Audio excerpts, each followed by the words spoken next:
Hey Marvel fans, I'm Ryan Panagos, aka Agent M, and I'm so excited to be sitting here with VFX supervisor of Marvel Studios, Avengers Endgame, Dan DeLue. How you doing, Dan? Doing great. So there's so much to talk about in this film. You worked 3 years on it. Let's just dive right into some stuff. You ready? Yep, let's go. You know, I think about this big battle.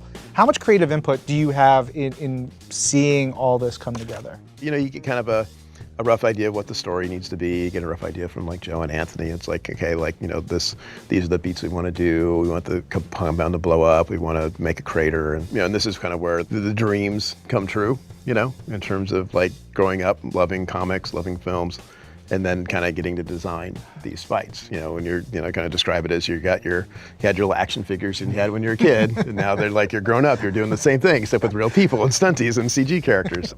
And you kind of sit down and start brainstorming. It's like, well, what has to happen? You know, and then it's like, you know, Cap's going to pick up Mjolnir. He's going to pick up the hammer one way or another. The last thing I do, he's picking up that hammer. Assemble. So you get to the moment where the portals start opening up. Mm-hmm. How many layers are going on in a shot like that? It's pretty, I mean, astronomical is kind of an easy way to describe it. We had our big days where we had everybody there. Mm-hmm. You know, you kind of see it in the big kind of masters, and when Cap says assemble, everybody's standing there, and you know, when we had all the actors on set, and then depending on who we had, it's kind of dictated what would be CG and what wouldn't be. We had like a dirt floor. We had some wreckage and rubble, you know, and some of that we would replace depending on if it, you know, made it easier to light the shot or the composition would get better. But when you get into the portals opening up, you've got, you know, everybody on this side of the portals, you know, with the CG crater, CG fire, CG smoke, CG atmosphere, CG embers, CG dust, CG, you know, ash floating around. And then you've got the portals themselves, which they're their own effect simulation, complex effect simulation. And then you've got all the digis walking out. We just didn't want to make it feel like they're coming, you know, from kind of this flat space where you see the portal. You wanted it to feel like it's a dimensional space. You know, with Marvel 2, it is the shared universe.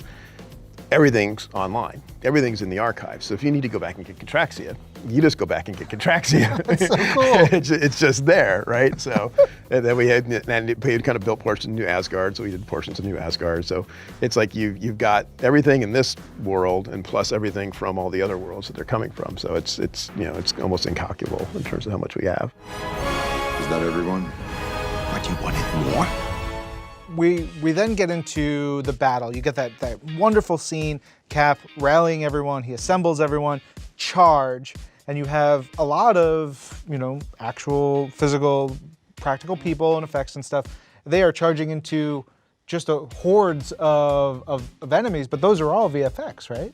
Yeah, no, the before and afters and those are the best before and afters ever. In terms of just, you know, in terms of just the work that we did and just the general comedy of what was actually happening on set. So if you look at the shots, and there's the shot where we begin kind of the oneer, where you come in right when Giant Man punches the Leviathan. But when you're zooming in on that, you've got all the heroes running forward, and you've got your actors there, and then there's maybe like 6 guys in motion capture suits running at them.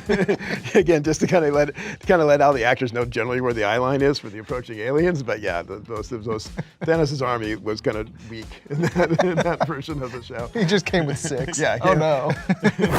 Yeah, it's sometimes the befores are just some of the oddly crude things, but it was something that, yeah, it worked. It got him there. It was like, you know, we were hooking it up. We had the kind of the big shot where you kind of went into the live action of everybody together. Then you come up into the air to see Giant Man punch the Leviathan, you go back to CG, and then you come back down again on Panther and Okoye and Shuri, and that was shot as a separate little piece on their set. And then as you pan left, you got a little bit of a CG Drax coming in that pulls you from that lands into the live action Dave Bautista that goes on this kind of, I don't know, large punching bag thing, yeah. Stunt guys hanging all over it, trying to make sure Dave didn't fall off of it. Yeah. And then there's, you know, the guy in the mocap suit for Korg, which is just all of it. It's this elegant ballet, and it's really neat. All right, last but not least, we have to talk about one of the moments that made crowds roar, that gives you all the biggest feels. It's when we see all the women of Marvel come together, they're on the battlefield. How much of that was filmed practically? How much was added in? And how do you bring that all together? Well, we had everyone there. It's like there was like about 2 or 3 weeks where And everybody's there. You've got every Avenger from every movie that we've done all on set at the same time. And so, I mean, it was a great day to go to set because it's like, whoa, there's Pepper, there's Koye, there's Valkyrie, there's like, all the characters you love are actually there on set. So when they all come together, the idea of having this kind of passing of the torch, passing the gauntlet, there's a lot of symbolism going on.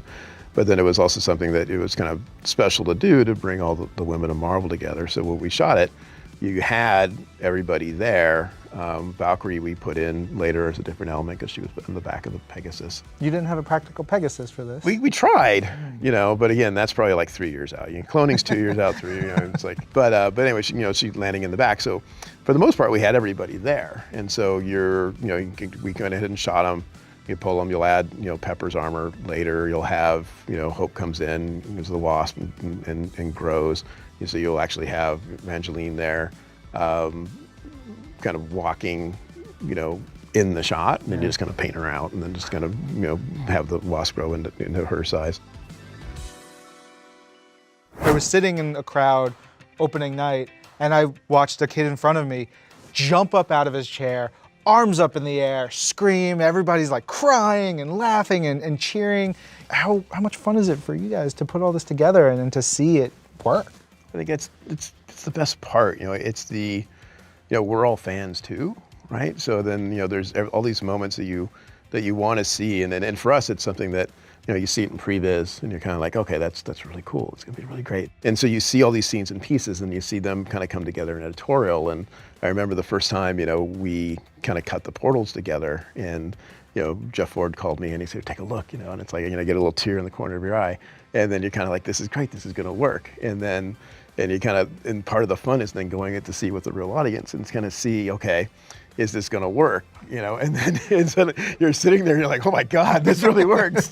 You go opening weekend and people are just going nuts over it. And it's like, I think that's the best part, the most rewarding part, that everybody loved what we did, which is great. Dan, thanks so much for sharing so much about Marvel Studios' Avengers Endgame. You guys, make sure you pick up the film now.